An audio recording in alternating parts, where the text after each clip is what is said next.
আজ দেখাবো কি করে বাড়িতে মোটর তৈরি করতে পারো এবং তার কার্যনীতি। আসলে প্রচুর বেগে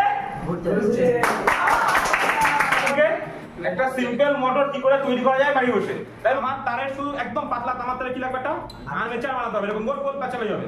সেকেন্ড কি দুটো সেফটি পিন কেন নিয়েছি জানো? তড়ি তারের মধ্যে দিয়ে যায়। আর এই মোটরে কোন শক্তি থেকে কোন শক্তি রূপান্তর হয়? তড়িৎ শক্তি থেকে তড়িৎ শক্তি। তাহলে আমি এখানে কি দিচ্ছি? তারের মাধ্যমে তড়ি দিচ্ছি, আর তারপরে এটা কি হবে? ঘুরবে। শক্তি অনুসারে হবে ফাদার মাদার চাইল্ড। তাহলে এটা বিদ্যুৎ বলতে এটা ফাদার, তারপর এটা মাদার, তারপর এটা চাইল্ড। তাহলে এটা চাইল্ড হচ্ছে তড়িৎ প্রবাহের দিক, এটা মাদার মানে চুম্বকের দিক, আর এটা কি বল প্রয়োগের দিক। তাহলে সেই নিয়ম এখানে অ্যাপ্লাই হবে। দেখবো যে মাঝে মাঝে ঘোরার চেষ্টা করছে, দেখ নড়ছে, কিন্তু কি ঘুরছে? কেন ঘুরছে না? কারণ এখানে আগেরবার ঘুরছিল না, এবার কেন ঘুরছে?